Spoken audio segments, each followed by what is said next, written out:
All right. Welcome to all of you. My name is Miriam Hewitt. I'm Assistant Director at the Center for Public Service. And today's session is part of the CPS Speakers Series. It's entitled Building Equitable Collaborations. I'm sorry. Accountability building. Yes, building equitable community collaborations.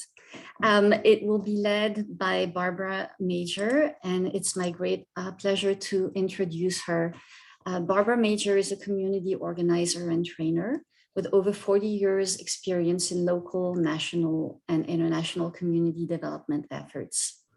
This work includes everything from nurturing leadership development efforts within local communities to assisting institutions in developing strategies to deinstitutionalize racism.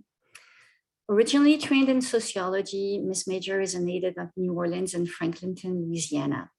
Until Hurricane Katrina, she served as the chair of the St. Thomas Irish Channel Consortium, a nationally acclaimed model for holistic community and institutional transformation. For 12 years, she was executive director of the community-driven and controlled St. Thomas Health Clinic. To this day, the St. Thomas Health Center continues to serve the greater New Orleans underserved and underinsured population. She's a core trainer at the People's Institute for Survival and Beyond, and consultant for many national anti-racist organizations. She connects her local organizing to training anti-racism for people and institutions that live in or work with struggling communities. Ms. Major served as co-chair of the Mayor's Bring Back New Orleans Commission post-Katrina. She's a co-founder for Citizens United for Economic Equity, an organization founded by New Orleanians to ensure equitable African-American community participation in the rebuilding of New Orleans. Ms. Major has served as board president of the Regional Transit Authority and board member of the New Orleans Redevelopment Authority. Her latest published work is titled Building a Net That Works in the book State of the Race. She has received numerous awards and citations for her achievements, but says, quote, her family is the greatest award that God has given her. And without further ado, I'll pass it on to you, Ms. B. So nice to have you with us today. Good morning, everybody. It's a real pleasure to be here. I know some of you may be just getting up and look all crazy, but if you can see my face, I'd like to see yours. I know that may be hard for some people, but I just find that a little, thank you very much for those of you who come on. I think that's respectful. Hey, Ben. So yeah, I just like to play fair. That's all. So, because I'm tell you something, I read folks' face. Like, was a Sojourner Truth say, I may not be able to read, but I can read people, so I need to see it. Not that I suspect you will agree with everything I say. As Miriam said, first and foremost, I'm a community organizer. Now, that definitely comes under being a mom of 2 Black sons and 1 Black grandson. However, they are so intertwined with each other. I've spent my life being a community organizer. I won't tell you that when I was a little girl, I go like, I'm gonna grow up and be a community organizer. That's not how that works. You see some things that are wrong, you try and figure out how you change it, and you make a lot of mistakes. I'm thinking that most of you are in some kind of way connected to the social science or social change kind of world. Am I right about that? Yeah, okay, I see some head shaking. And some of you may just be here to see what I have to say. And I've done this long enough to know that some folk come to challenge what I have to say. And I just tell you right now, that ain't a cool thing to do. I'm a community organizer, but I tell folks straight up, if you got some other shit to say, get your own space and say it. But right here, this is gonna be between us. You know what I'm saying? So I love the opportunity. You all look a lot younger than me. So I love the opportunity to engage and to learn, because I learned so much from young people. You all continue to teach me, to help me rethink old ways that I was socialized to think. And many of you are either working in community or anticipating, or your anticipation is that you will work in communities that are struggling or marginalized, or all of the other words that are often given to communities. But I want to talk a little bit about how we work with communities like that, because I've seen folk with the best of intentions do lots of harm, even in terms of volunteerism. You know, we need to rethink about this stuff. A lot of times we volunteer and we get in the way of other folk making some money and surviving, or even demanding that there's some reciprocity for the information folk gather from communities like mine. Because the history of those of us who are about social change often is that we come into communities, we glean the information that we need, we get our certificates and our degrees and our research and all of that. However, we don't leave the communities in any better shape than we found them. And so for me, I want to leave my community, and I never go in a community unless I'm invited.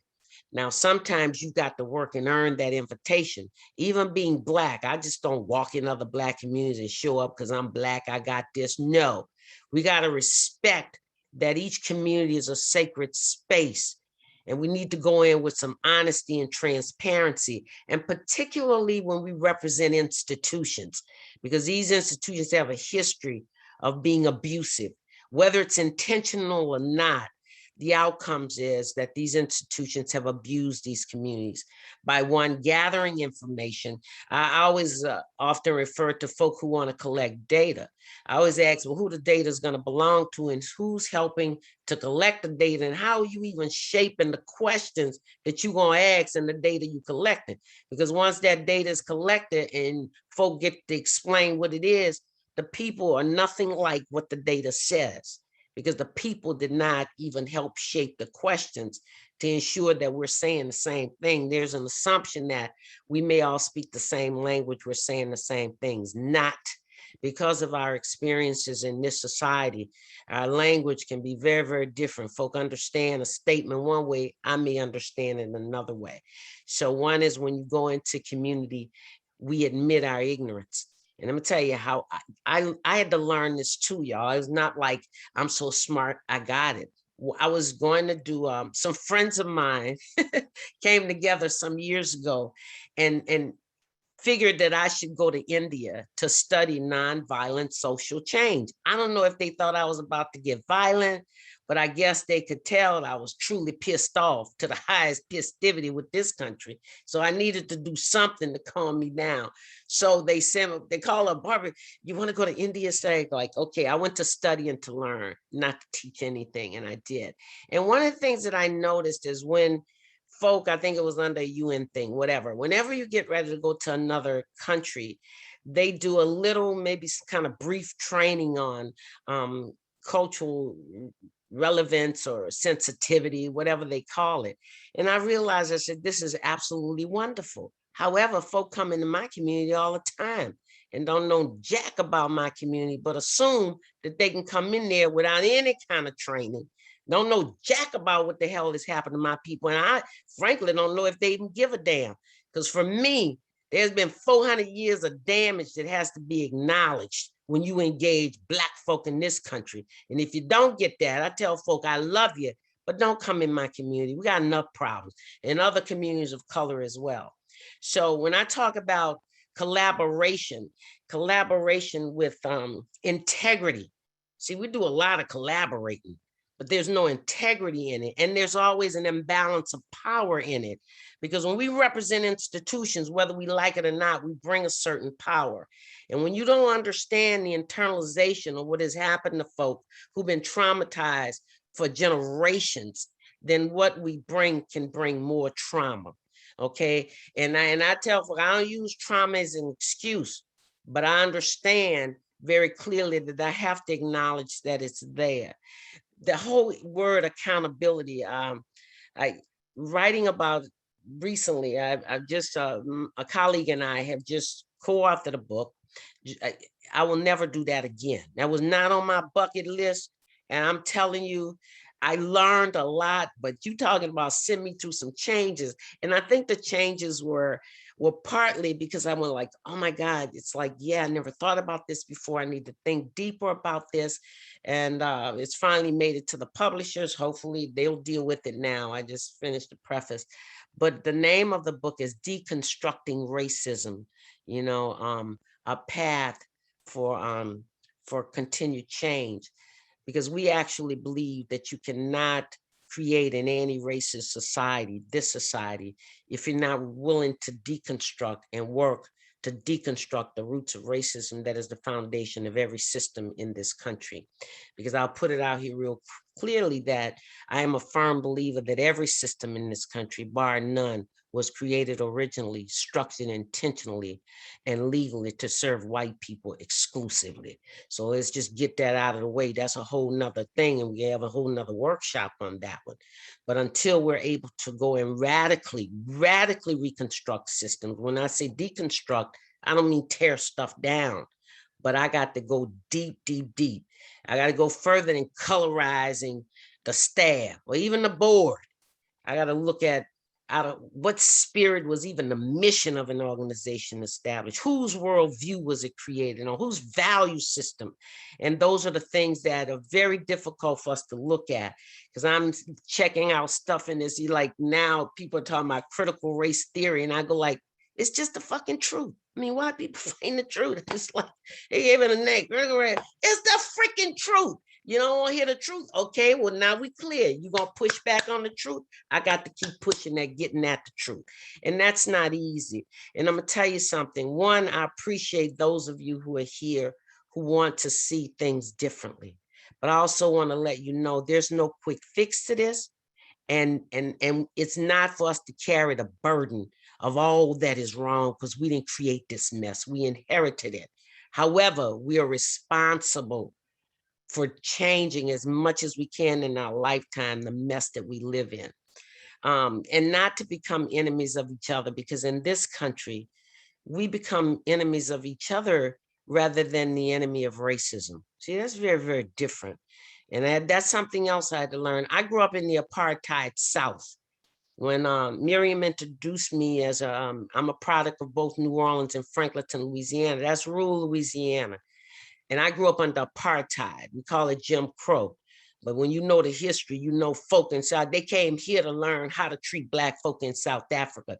The Nazis came here to learn how to treat other people in Nazi Germany. So we are in the belly of the beast. But keep in mind, we did not build this house we live in. So I tell folk, if you want to go, feel guilty, do that, but don't stay there. It ain't good for you or me in this movement work. Because it's like we all gonna go through some processes. But when we're talking about accountability, I'm gonna get back to accountability. There needs to be consensus. When you work in community, the community need to be a part of the discussion and the definition of what accountability is. Usually we come in with our own understanding of what it means to be accountable. And I'm telling you, we lack a lot of clarity because all of us have been socialized to see the world a certain way. So we need to ask the community. And let me tell you, as a community organizer, I also had to build the capacity of my community to challenge me. That's what accountability is. And to shape the questions that they need to ask to challenge me. And let me tell you, when I knew that I had achieved at least one goal, is when I got ready to leave a community I'd worked in for many, many years. I said, you know what, it's time for me to go. Y'all got this. The leadership is clear, blah, blah, blah. But I believe that who you should hire as so-and-so should be so-and-so. Basically, women. These wonderfully beautiful, voluptuous sisters sit back in the chair and they laugh. They said, Barbara, what you say? I said, I think y'all should have said, Barbara, you taught us, you understand, to make our own decisions, to be self-determined. I said, well, I hope I did. They said, well, what that means is, Barbara Major, you don't tell us or even suggest to us who we ought to hire. I was like, damn, y'all right. What can I say? They had me. They were absolutely right. And the interesting thing is, the person that they hired was the person that I thought too. But sometimes, I don't care how smart you are or how educated you are, we forget that there is an inherent profound wisdom in these communities that we neglect because we no longer believe that it is there. The best classroom, I went back years later and to get a master's degree. And what was real interesting to me when I learned the theories, I go like, damn, my people understood this. They didn't know the theory, but they inherently understood how you make change in community. Of course, I zoomed right through my little master's program, right? I didn't challenge none of my professors. I was very respectful because one, in fact, at that time, the guy I was dating is a professor, not at that particular university. He said, look, Barbara, just go get your master's. Don't go back there challenging the professors, blah, blah, blah. And it was true because what I said, you know what? Nobody gave these folk these degrees. They earned them. And so I'm not saying I wouldn't challenge, but I would do it in a respectful way. And one of my friends, the first night, this is a guy named Truth, I showed up for class. One of my professors was crossing the campus. She said, Barbara Major. I said, hey, Doc, how are you? She said, I'm good. She said, are you speaking back here? I go like, no, I'm back in school. I came to get a master's degree. She said, holy shit, let me check my roll. She checked her roll. She said, look, you on my roll. I'm going to tell you this, Barbara Major. Just don't say anything unless I ask you. I say, I got you, Doc. I'm good. I'm good. But I learned a great deal from them. And so as much as I might think I know, there's always room to learn, and that there are folk who know a lot more than me. But accountability is not something easy or quickly achievable. It's not. But an accountable relationship is an equitable relationship with the community that you're working with. And for me, whenever we talk about accountability, it has to be set up in a way that the community defines and determines to whom and what and where they're going to be accountable. Because the setup now is that communities are always accountable to systems and institutions that are not accountable to them. None of them. And so, and it's not that you can go in and change a whole system. You have to work wherever you are, if it's in an institution or an agency, and you have to build the capacity of that institution and that agency to become accountable to the community that it is engaging. And that is very difficult because systems and institutions are not set up to be accountable to community. And I have to tell folk, you know, like all of these agencies, they're all 501c3s. And I think there is a place for a 501c3. But I'm gonna tell you, a 501c3 will not eliminate my community from oppression and racism. Let's get that real clear. 501c3s, I looked at the history when they were set up. 501c3s were set up at the same time around Brown versus Board of Education. When you had folk pouring money into the civil rights movement and somebody said, hey, maybe we ought to be able to manage this, how this flow for social change gonna go. So 501c3s is like, I think they do some good work. Feeding people is good. Housing people is good. What's not good is when we stop asking why so many damn people hungry and houseless. And that's what a 501c3 can do you. It can take you off of the track of saying there is a deeper issue here.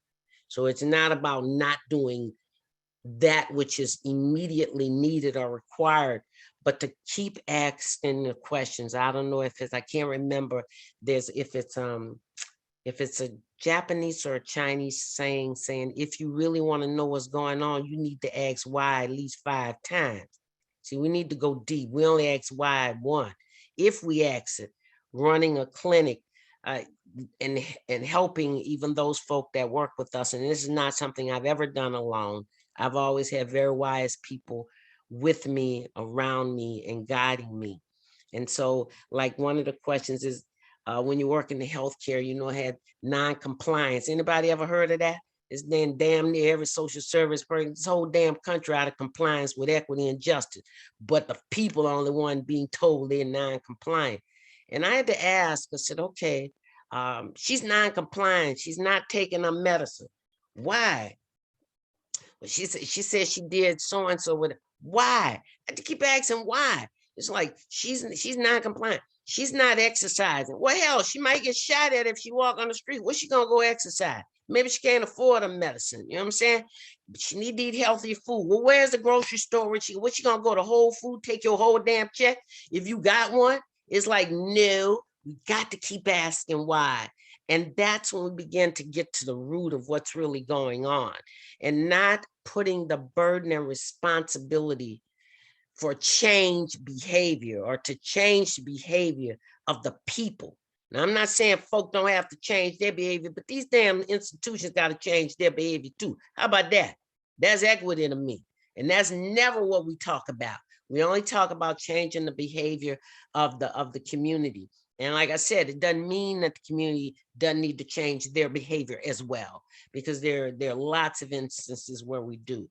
But accountability is something that is personal to me, because I've lived my whole life seeing very little, if anything, being accountable to us. And so part of our work as social change agents, and let me tell you, you got to see yourself as a social change agent. A lot of people, I'm a social worker. Like, I believe in individual case management. However, I'm really clear that it ain't about just us individuals as Black folk. And I don't speak for other people of color, they speak for themselves. But I'm real clear, it ain't about individual aggressions that's happening to my people. You know, we talk about microaggressions. Y'all know that I love it. Like, that's like 1,000 fucking little knives coming at you every day. Micro becomes macro, and that's a war that's been declared against my community. I'm real clear about that. So the behavior change has got to be a two-way street as accountability. So it's not just about institutions and agencies being accountable to community, but when you do it right and when you do it justly, the community also has responsibility to do what it's supposed to do. I don't look at community through some, rose-colored glasses, but I also have to realize that given the experience of my community, like I said, I can only speak from my experience. Given the experience of my community, trust, because see, you can't have accountability if there's no trust. And trust has to be earned. You don't walk in a community and assume they're gonna trust you because you're a sweet little person. Should they had a whole bunch of sweet little persons show up, meant nothing, the damage that was done. And let me tell you, they don't just show up being white neither, because they got some confused folk of color showing up because they've been socialized by predominantly white institutions and white ideologies and do the same damn thing. So I got to call everybody out. What Nelly said, everybody got to be called out when they do shit that's damaging to my community. And I don't have any problem doing that. Folk know I love my community with all my heart, but my community knows that if you violate, that I'm gonna call you on your violation, just like I do an institution and an organization. So accountability is something that can be achieved. Equitable collaboration is something that has so much potential and possibility in terms of making things different, but they're not easily done. There's no quick fix to this. And what I want to tell you, if you don't get it all right, that's all right, because we all make mistakes. But I want you to understand, when you make a mistake, don't let anybody tell you that you are the mistake. This is new territory we're treading in this nation, even to begin to talk about oppression in the way that we talk about it, whether it's oppression based on gender or oppression based on sexuality or oppression based on race. This is a whole new world that we're entering. And so we're going to make some mistakes. So if we go in and say early, I know I'm going to make some mistakes, because that's what I do. And that for me is covering my butt on the front end. Look, I know I'm gonna make some mistakes, and when I make them, I don't want y'all to cut me up. Y'all help me understand that when we engage communities, that they will help us if we are transparent enough to let them know that we don't know, and that we are and to be vulnerable. And that's very difficult, because we're taught in this society that to be vulnerable is to be weak. Nah, to be vulnerable sometimes is to be smart, because then you can you are requesting protection. How about that? So I will, and I know y'all might have a whole lot of questions. I won't tell you that I have a whole lot of answers. I'll share with you some of my learnings, some of my mistakes, and questions that I might still have about how we make change. But I gotta believe I would not do this work if I didn't believe this nation could be what it says it wants to be. With all the crazies out there, and we know we got some real crazies, but I still believe that we have the potential to be the greatest nation ever. I don't know if it'll happen in my lifetime. And so I've decided to live forever. It's like, look, I want to see this happen. I ain't going nowhere. But I believe that we can be once we learn that this setup, we've been set up to be in opposition of each other.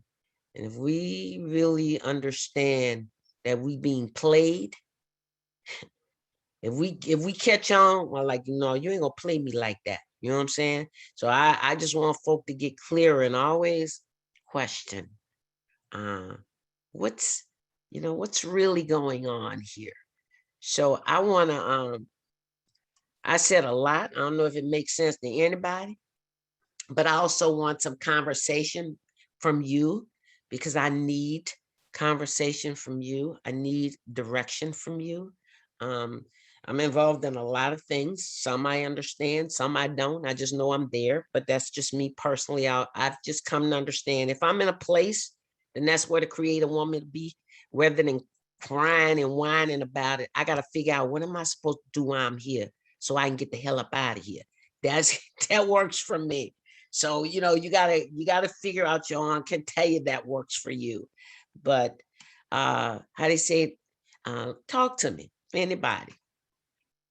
Any questions or comments or anything. And I can't see everybody's hand. I've asked Miriam to help me. Now y'all, okay, I got somebody. Who is that? Miriam, go ahead. Go ahead, Mary. Hey, first, thank you so much, Ms. Barbara, for sharing your time and your expertise and your experiences with us this afternoon. I really appreciate it. I completely agree, and what you said at the beginning, you have to be invited in a community, you have to be in community to do community work, like what that at that nature. And so considering that a lot of us might find ourselves in spaces where we're not invited to the community, and that's appropriate, and we shouldn't be in those spaces, but we are in an institution and we're in an academic and we have these privileges and these resources, and we want to be agents of social change, and we're trying to figure out what does that look like. I guess I would just I guess that's kind of my question, is knowing that maybe it's not right for us to be in community in these certain spaces at times, but knowing that we have these resources, what does that look like, and how can we upend and dismantle where we're at? That's a really good question, Mary. One of the things is sometimes asking community for an invitation. It's like it's possible, and you're much more likely to receive an invitation if we're honest about institutions' historical relationship with community. See, when somebody asks me, cause y'all at Tulane, let me tell you, I got good relationship with people at Tulane, but historically, every day I wanted to kick Tulane's ass every day, every department, every department, because historically Tulane, and let me tell you, I'm saying Tulane, Loyola, all of them, they've not had respectful relationships with community. They've just not had it. And when people come to me and say, like, look, I know, how you feel about so-and-so, but can we talk about it? And it may take time, Miriam, to build that relationship and that trust, but sometimes we can ask community. And I mean, honestly, we got to do it with integrity, because we got to also be able to say, I can't do that because the institution won't allow, blah, blah, blah. And the community say, well, then, we really like you, Miriam, you nice, but they can't come in here and do that. That's everything from, I'm trying to think, and like I said, it's not just Tulane, because I remember Xavier University wanted to do, what do you call that medical research stuff? When they come in communities, data collection. I can't think of it right now, the terminology, but they wanted to come in and collect some data. And the community, you build the capacity of the community. It wasn't me that said, no, you can't come here. We love you, Xavier, and at that time, Dr. Fran, we love you, Dr. Francis, but no, they can't come in here and do research. One is they asked like, what's going to happen after you finish this research? Blah, blah, blah, blah, blah. They kept asking the questions. But that relationship, that initial relationship that folk, saying, the next time, maybe you can. You're going to teach us how to do data collection. Now you come up with participatory research. They didn't just come up with that because they're smart. That's because community kicked the ass of folk and saying, no, if I can't be part of this, you can't collect this data. So asking the community and being okay with if initially they say no. You know what I'm saying? And hopefully even at this institution, because in fact, I was a part of something at Tulane the other day that I thought was really cool. That is when folk examining how people want to engage the community. See, and that ain't no long thing with Tulane. They ain't used to come have anything like, here, you take this money and you go over here and work in the community. Now it's like, and it's taken time, but the university now realizes you can't just impose yourself on a community. It's like, how you gonna do this? You work with the community, and it's building relationships like you would anybody else, to build that relationship with community, but knowing when you might be rejected, that it ain't about you personally. But that also means that you know that you are a representative of an institution that has a history. You can't never neglect, well, it's just me. I'm not like, it ain't about that you are part. And I mean, this institution has already begun what I think is a respectful and appropriate way of engaging community. Have they done it all right? No. Have I done it all right? No. But are we doing it better? Yes. And that's the thing. It's like we get better as we go on. Thank you so much. Miss B, there's another hand up. Gani Okay. Kamara. Yes. Go ahead. Hi. Gandhi. Hello. You're on mute. I'm on mute. Sorry. You're Okay. back, yeah. So I feel like I'm in an environment where I don't have an invite as a student in the B school, specifically like a Black girl in the B school. And I got into the B school and I got into Tulane, and that's like this glossy invite, but when I'm in the classroom, that's when I feel it, when I'm walking in there and I don't see anyone who looks like me, except for maybe, the cleaning staff. That makes me feel like I really just don't have an invite. And so it's really hard for me to try to find this fine line where, I can be that student where I can make the change so that in the future, other students who look like me can have that invite, but I also don't want to have to tire myself all the time for being like this trailblazer. So do you have any recommendations, considering being in like a predominantly white space, extremely white space, where I don't have to, feel like I'm killing myself backwards, putting myself on the line, just so I can make others who look like me feel like they have an invite. Yeah.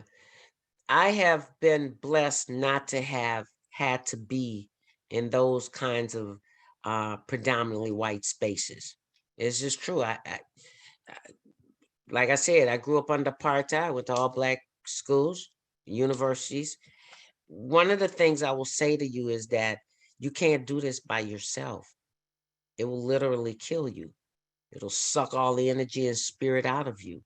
You've got to find a place where you are re-energized. That and what I say to folk is like, sometimes Black folk just need to be with Black folk. I don't mean I don't love some white folk, but sometimes we don't need white people in our space. It ain't healthy.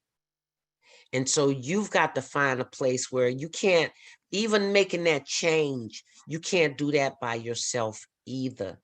In Gandhi, you can't. It's I know spiritually. See, one of the things we don't talk about, we talk a lot about systems and institutions, technologies, methodologies, but there's also a spiritual and human component to this stuff that we negate too often. So one is, you're not going to be able to change this all by yourself. At the same time as it sucks your energy, where do you go get fed? Where do you go get that energy to feed you to keep dealing with it? Do you have that? Yes, actually, I've been finding them in little pockets. Yes. Keeps going out of them. Yeah. And sometimes you got to create it, that pocket yourself too, because you're not by yourself. I trust me, I am sure there are a whole lot of other students, and I'll say students of color, but Black students in terms of you, feeling that same way in a lot of spaces. And for what I'll say to my white siblings, you got to be okay with the fact that Black folk need to be with Black folk sometimes without you. It has nothing to do just with you personally. It has to do with our own mental and spiritual health. Because let me tell you, I got a t-shirt that says I'm tired on the front. On the back, it said I've been Black all day. Because this shit wear you out. You understand? Wear you out. And so I'm glad that you're finding these pockets, but also invite other people into your pocket to say, you know what I'm saying, feeling, and when you come back out, you are fortified, more fortified. I get that from my community, I get that from my family, but you're a student, you're not with your community right now, maybe not even your family, but you've got to find a place and a space to be fortified to deal with this, because this institution ain't gonna change before you get out of that class. I'm just saying, that's the reality of it. So for me, what I'm concerned about is that you stay mentally, spiritually, and physically healthy enough to get out of that, go through what you got to go through. You understand? Because my clinic, we taught medical students, and my clinic was a place I call when you got to holler, because these medicals are brilliant. Students of color, and I had two young white medical students as well, because they saw the racism within that healthcare system, right?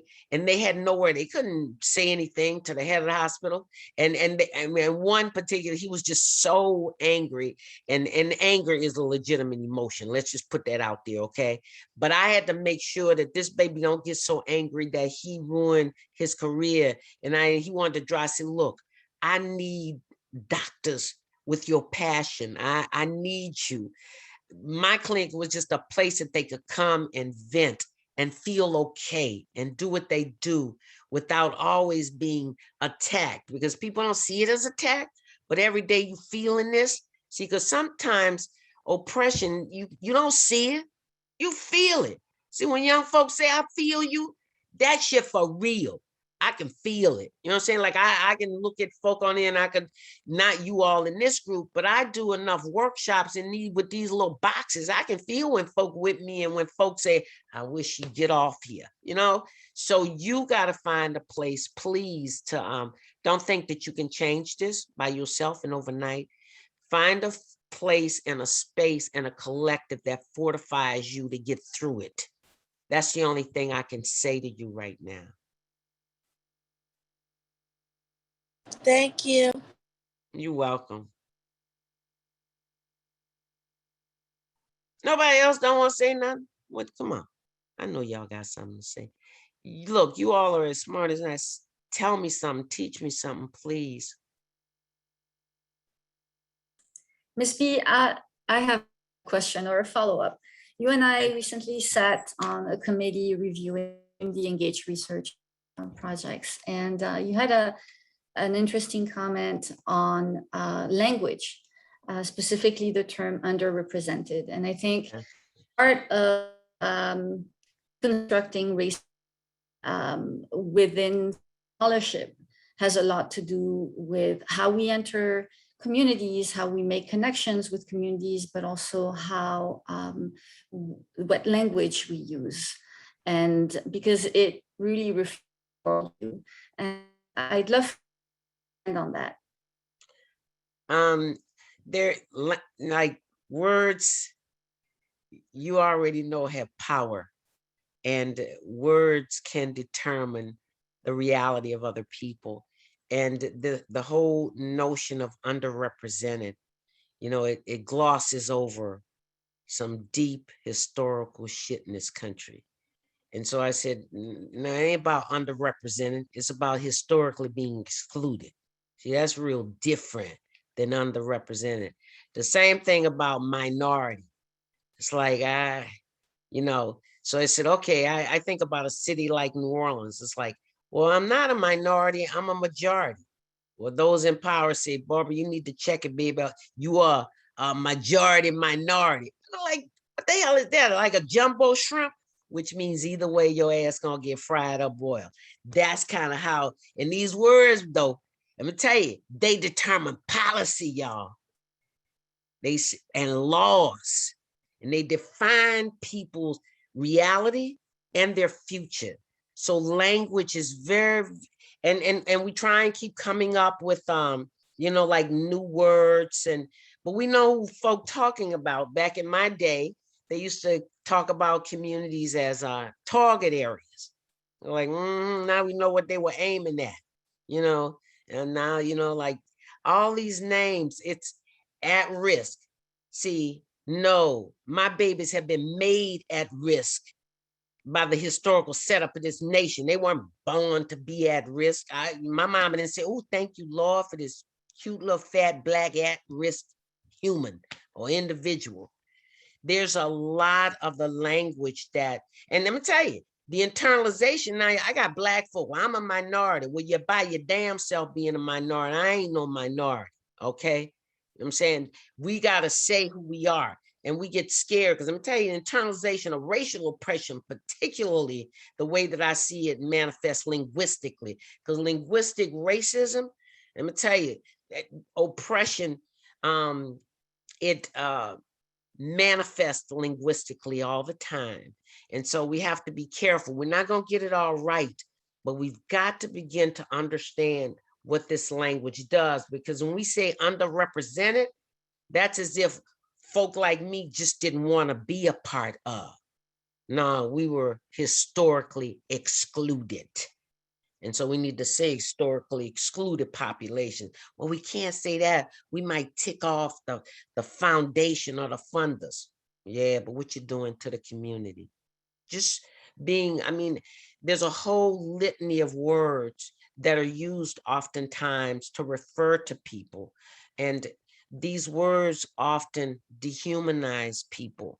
And so I do not profess to be, I've learned a great deal from a friend of mine, the Reverend Daniel Buford, about linguistic racism and the dehumanizing impact that these words have on lots of people. It's like when we used to say stuff like, what is it? The illegal aliens. Like, what the hell is that? ET without a passport? It's like, these are human beings. But let me tell you, as long as we can give folk a name other than what they are, then we can do with them what we want. I remember, see, I'm old enough. I remember the Vietnam War when Vietnamese folk were goops. What the hell is that? But see, you can kill a goop, you can rape a goop, you can dismember. But if it was a human being, a man, a woman, or a child, that's different. And so when we put these labels on people, we also allow people to be dealt with in ways that are not human. And that's part of this nation's foundation, is that it did not accept everybody as being a human being. And as much as we can tack on to the Constitution with amendments, that document still says that some of us are not fully human. So when you kill us in the street, you killing something that is not human. Ultimately, in this nation, we've got to rewrite the freaking Constitution of this nation. Now, that's far down the line in all the other founding documents. if we really are to be who we say we gonna be. Now I put that out there and that usually draws some fire, but ask me if I care. I don't.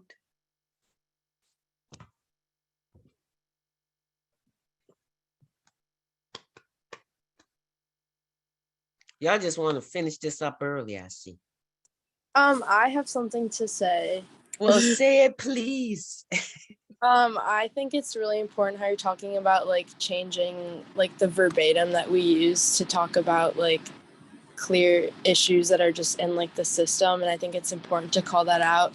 And recently with like the sexual assault being like in the news in the Tulane community, I think it's also important to draw like a parallel between calling sex that is unconsensual not sex, but it's rape. Yes. So I think that's also like something that we can and I thought that was an interesting like parallel that you could draw between those. We talk often about the intersectionalities of oppression. And when you look at language or how language is used, you see a lot of that intersectionality.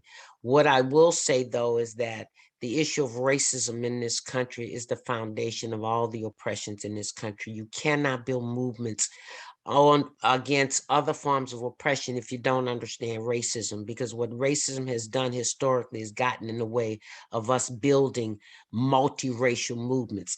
See, there's racist, multiracial work, and there's anti-racist, multiracial work. You know what I'm saying? So we've got to figure out how do we, you know, and focus like, well, I just want to work over here.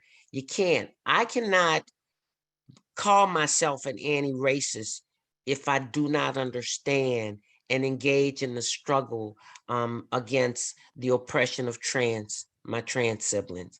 I cannot call myself an anti-racist if I do not engage in the struggle around oppression of folks' sexuality or sexual identity or whatever that there is. You know, like I have a lot, I'm gonna tell you, I have a lot of folk in the anti-racist movement who don't understand that you can't build an anti-racist movement if you do not acknowledge the oppression of other people. And it's not about stacking the oppressions. We get into fights about that, but understanding that we got to include everybody at the table. And that's never been done, and we think it's impossible. Well, can we try? You know, can we figure it out? Can we set some rules of how we engage at the table? That we're not willing to do that. We just, this is what we believe and this is where we're gonna go. Nah, well, I can't, and folk know that's just not who I'm gonna be. However, for me, and I won't say that's easy for everybody, people have known my work for a long time, whether it's in this city or around this country. So you can't say I'm against oppression, but behind every but comes some shit, right? It's like, no, you either opposed to oppression or you ain't. You understand? It's like, yeah, but Barbara, I don't believe in you know, people being gay. Look, I ain't going down that road with you. However, what I'm gonna tell you is that you got to treat everybody with the fact that they're full human beings and folk know who they are. You want, if I want folk to acknowledge when I say this is who I am, this is what I'm feeling, then I've got to be as respectful to hear, to listen, and to learn from other people.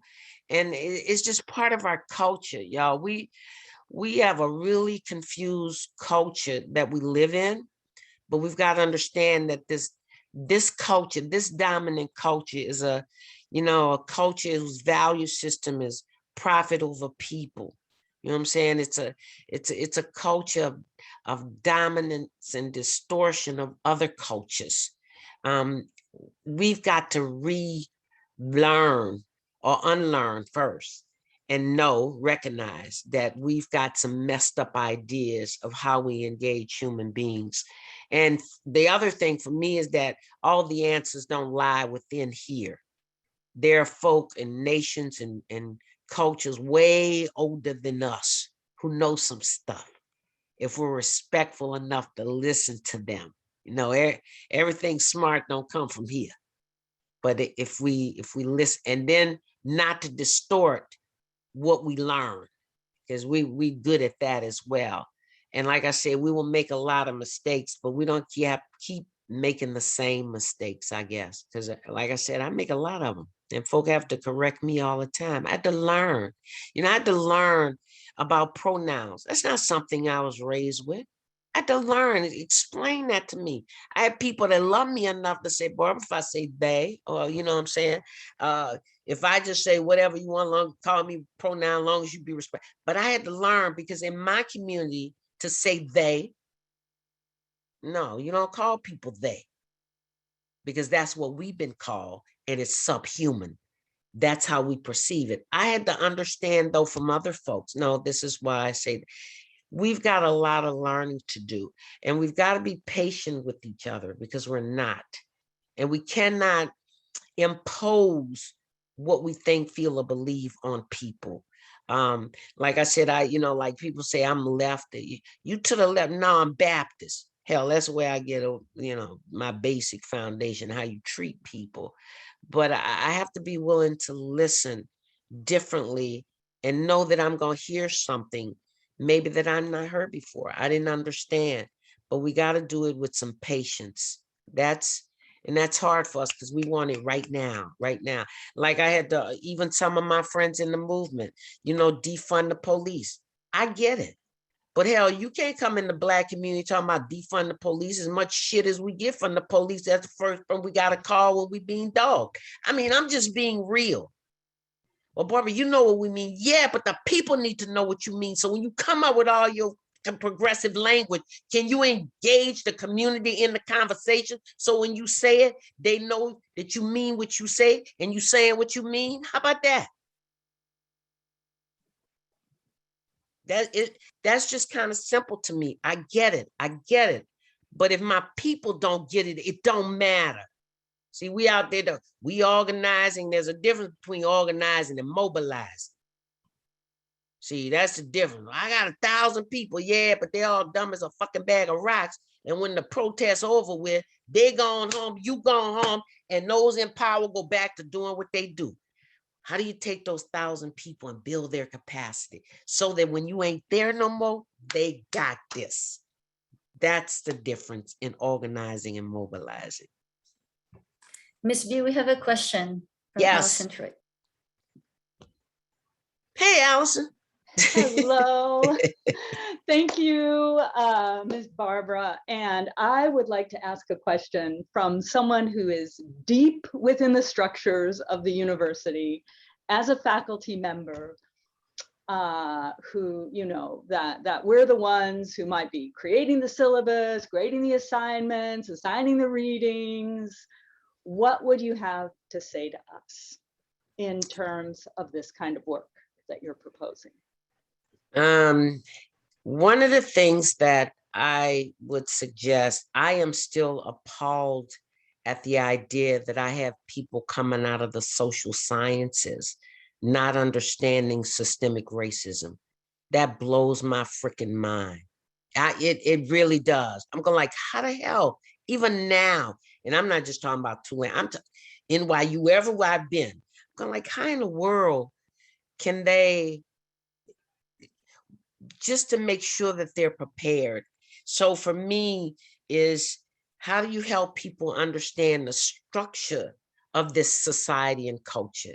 It to whatever degree you can, the foundation of it. You're not a history teacher, whatever, but we've got to, I don't want my young people coming out of school, and I can't say as dumb as I was, because I did have some understanding of this stuff, a little bit of it. But they know more, they have access. I really believe they're so much smarter because they have information so much quicker. So for me, is to help them understand that there is a structural setup. Yeah, they can figure it out for themselves. Folk are smart enough if we give them the information, if they want to know the truth. But what I also want, Allison, is I don't need no more unemployed cohorts in this work. So when you work in these institutions, I don't need folk losing their jobs, stepping out on their own. always do it as part of a collective. But for me, as long as students raising the question and asking why, that they never stop asking, that to me is one of the if students leave not knowing everything, but know that they keep asking what is really going on. So there's some things you can do in terms of them, what kind of, I don't know, I'm not a college professor. What kind of assignments do they have that help them see some of the differences that really exist in this country, and not just look at a book, but I mean living experiences so they can see, damn, because I didn't always understand why white people didn't understand until I had an analysis and I realized why it wasn't meant for them to understand, or me neither. You know what I'm saying? And I'm still running into particularly young white people who going, I didn't see this. I didn't recognize this. Or they now, the thing now is, well, I know I have white privilege. But see, my thing is, well, that's good. You know you got white privilege. Are you willing to admit that your white privilege comes from white supremacy and that's making you a part of it? And they go like, whoa, no, you just want to deal with, yeah, I got white privilege. Well, guess what? That white privilege is rooted in white supremacy, is rooted in colonization, is rooted in oppression. And I want white people pissed off that they've been made a part of this. Because whether you want to or not, you hooked into it because your privilege comes from that. Now, do I want you to go, oh no, start crying? I don't want to. No, I want you to understand. So when you walk with me, you understand that I'm not the only one carrying baggage of this, but you carry the baggage too. See, my white siblings don't understand. You oppressed too. I deal with internalized racial oppressions. I go like, there's two sides to that coin. One is the internalization of inferiority. The other one is the internalization of superiority. Does that mean I go around as a black person, oh, I ain't good as people, blah? No. Does that mean white people, oh, I'm better than them? No. But we need to really look at how that's manifested and how it creates an inability for us to create for real relationships with each other across these lines called race. So for me, is to look at, I guess, a curriculum, a syllabus or whatever that helps them get some life experiences around the real. Now, students may be able to help come up with some of that, but I know my brilliant professors can, but I need them to see some real stuff. Now, I don't mean go walk in the hood and get shot, y'all, okay? I'm just saying, this is what I'm saying. There's some ways, and there's some things you can read. Because I'm tell you, when I read, there's stuff that I read that I still have been shocked, like, dang. So you go like, this can't be real, right? Like, yeah, baby, it's real. So looking at different kinds of material that does not negate the stuff that they really need to pass their exams, to get licensed. That's a whole nother freaking workshop. That licensing bullshit, folk that start movements can't even work in the movements, whether it was the battered women's movement or any of that. That was started by women who were just regular folk who were helping other folk. But then when they created, organizations, then they didn't have the qualifications. Ain't that interesting? You know what I'm saying? Some of them didn't have a high school diploma, but they would hire another woman in their cellar. But when they came time to get the jobs and stuff, they couldn't get them because they didn't have the qualification. I tell you, when you really begin to look at this setup, you will be angry. Like I tell people, I am very angry. I do not deny I'm a very angry Black woman. I just ain't angry at white people. I'm angry at white supremacy. How about that? I'm angry at racism. That's different, y'all. Now, that don't mean they don't have no white people that piss me off. But they got some Black ones too that piss me off. But that's the difference we got to understand. And Allison, I don't know, because I'm not a professor. I don't know how you develop, but I do know that there's some elements of real life that we've got to put in there to help our students know and see it, because you don't always believe it if you read it, but they need to see it. George Floyd, you know, that they could see it for a minute, but it happens every day. I see there's Lisa. another question. Oh, Yeah. another hand up. Okay. Hi, my name is Liza. I am affiliated with CPS through the board. I'm actually not a student at Tulane, but have recently spent a lot of time in New Orleans and have done previous work with nonprofits. And I'm really interested to hear a little bit more about your experience working with 501c3s. You know, you mentioned how steeped a lot of the history of foundations and philanthropic ventures are in, you know, racist and oppressive pasts, and how, you know, they are in some ways puppets for the means of which people are puppeting communities. And I'm curious, in your experience, you know, what are some things that nonprofits have done well to kind of deconstruct some of those systems and have more equitable ways of engaging in communities? Yeah.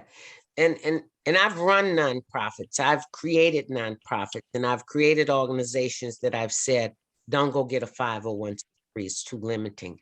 I really don't know of any nonprofit that really engaged in systemic change. I'm just being honest with you. If somebody know one out there, you let me know. And I'm talking about everything. Like, I had to come to the reality of the Urban League. I used to stay angry at the Urban League. I had to get, like, their service organization, ain't no change organization. I'm just saying. Not even at my clinic. Like, I know I had to do, I provided service at the clinic. I can tell you from my own learning. But what I had to do in terms of seeing how ultimately can do system change is engaging hospitals. Because what I realized is that I could provide the best service I could as a 501c3 for my community. I could build my community's ability to call hospitals into account. However, that's the best that I could do with a nonprofit. What I also could do is I had to look at the resources that I had. How do I create space for the community to meet? How do I bring people in to build the capacity and the knowledge of my community so that they can hold systems accountable? A nonprofit can't hold no system accountable. It ain't set up that way. You challenging your 501c3, because part of it is, I'll give you this money if you shut up. This is what you can say, and this how for. So nonprofits, and let me tell you, one of the things in writing the book, what I realized is that nonprofits emerged as during the civil rights movement, and it became a distractor from dealing with civil rights and human rights to service provision. See, I go like, whoa. So I was caught up in it too. I didn't realize nonprofits, that was another form of racism, a new outfit and some old lipstick. And I didn't realize that that's what it was. I was all happy. I could do a nonprofit. I can get some foundation money. I can make a difference in my community. Not saying I didn't make a difference. What I realized is that making that difference was important, but I had to build my community to keep fighting, because this clinic and no other nonprofit is dealing with liberation and self-determination for the community it serves. Not one.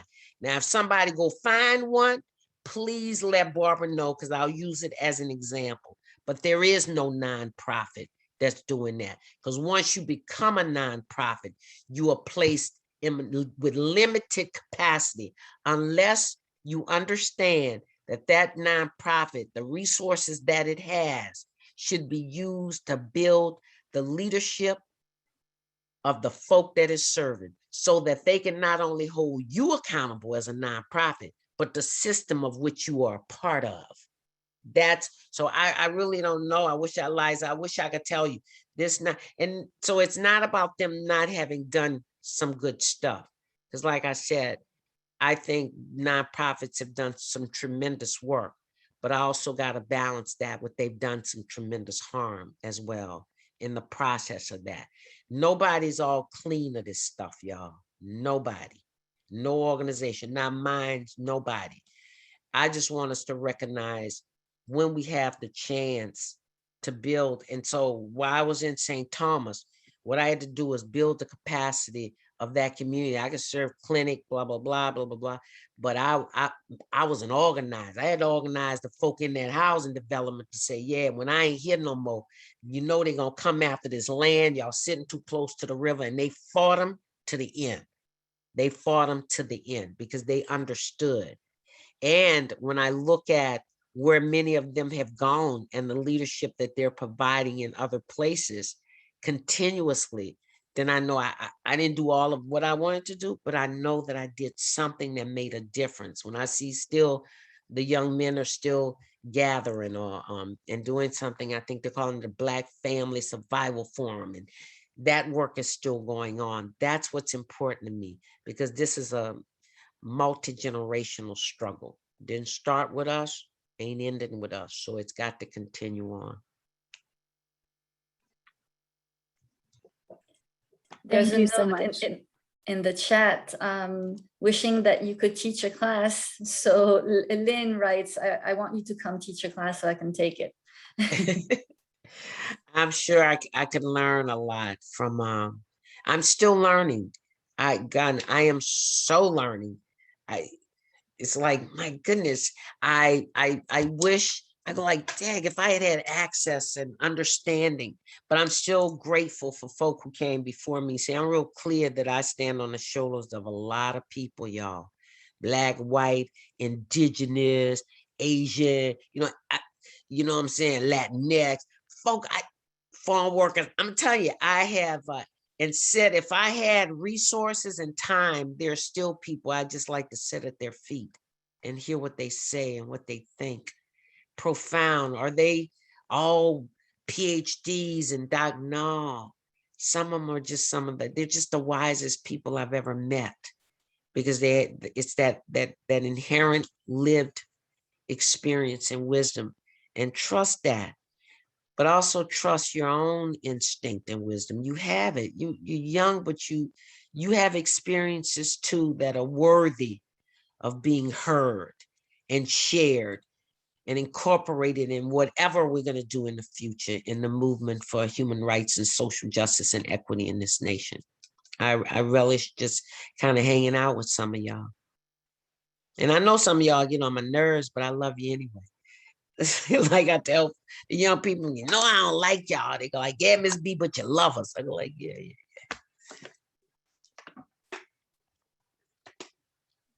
Any other questions or comments you'd like to share? Yeah, Ben, go ahead. Miss Barbara, I just wanted to thank you for being here. You've been one of those people who I've had a chance to kind of sit at your feet a couple times, through the People's Institute and the Undoing Racism workshops. And it always stuck with me. One of the things that you said early on, one of the first workshops that I went to, was that we have to learn how to become loving critics of our institutions. And I wondered for you if you wanted to speak to that at all, what it might look like for us here at Tulane, but also like at what point are there times when institutions, like, we need to be loving of the people in them, but we need to kind of, like you said, just like tear it down and start over? And how do we distinguish between like when we're trying to fix an institution, when we might just be propping it up to keep it doing more harm, versus like when can we actually transform it? And I don't know. I know that's a vague question, but that's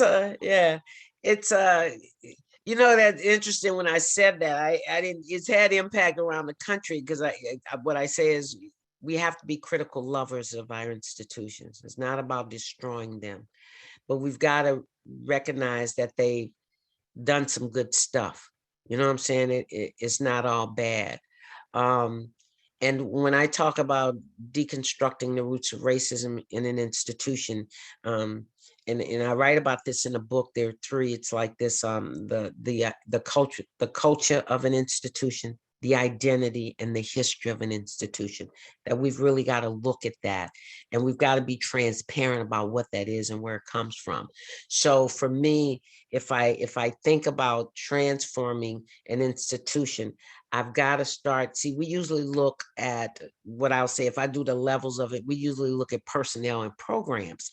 But for me, I also have to look at the mission of an institution, its structure and its relationship to the people it serves. See, that's where the power is. That's where decisions really get made. That's where the values are of an institution. And that's a long time. And there are very few institutions. I'm trying to think of one in this country. There may be organizations. There are organizations, I know, I work with many of them, that say they want to be an anti-racist institution.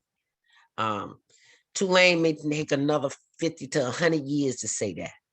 Now, I'm just putting it out there. I don't mean that you don't work at it, because that's how it happens. But my thing is, if you can't say what you want to be, then you ain't gonna work at it.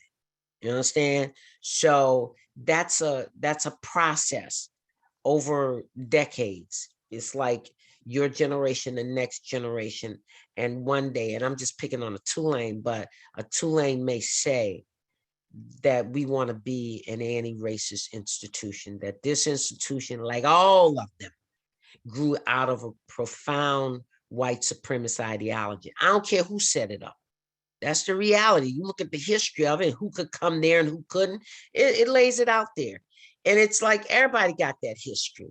Say, this is who we were, but this is not who we want to be. This is who we want to be. We want to be an institution that recognizes the inequities that happen to women, that people, it's like, it's got to be able to say it. We've been taught, well, a mission statement should only be 3 sentences. Why? Who the fuck said that? Who come up with that idea?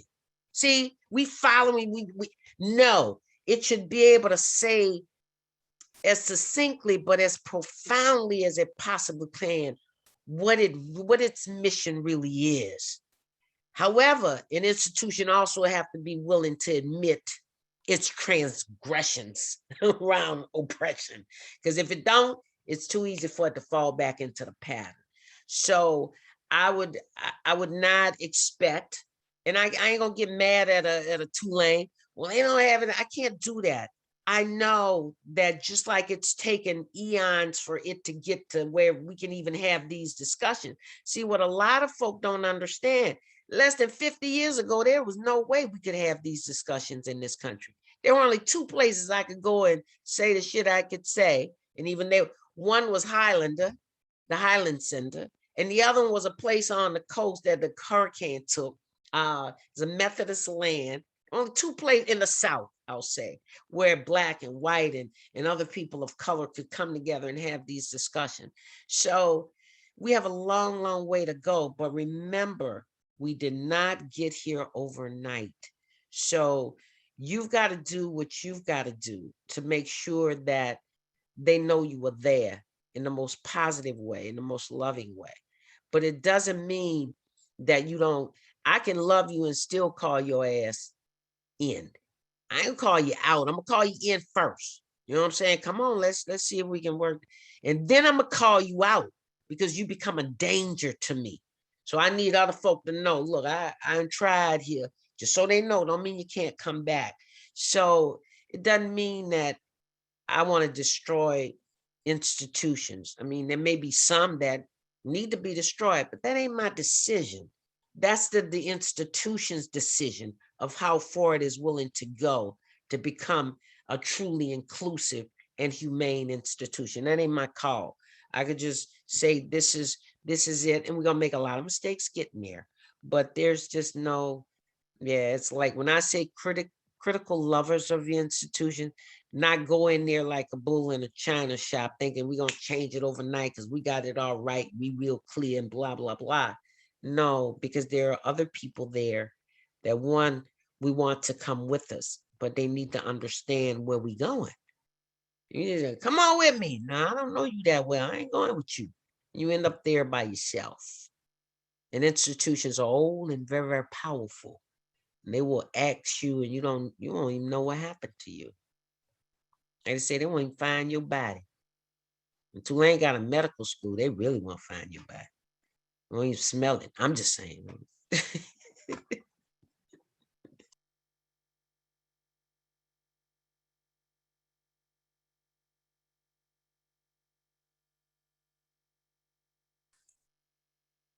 Anyone else would like to share or ask a question? If not, we're gonna wrap up. Thank you so much, Ms. B, for being here and sharing your wisdom. And thank you all for coming and joining us and attending today. Thank you. Thank you all. Thank you, thank you, thank you. Thank you.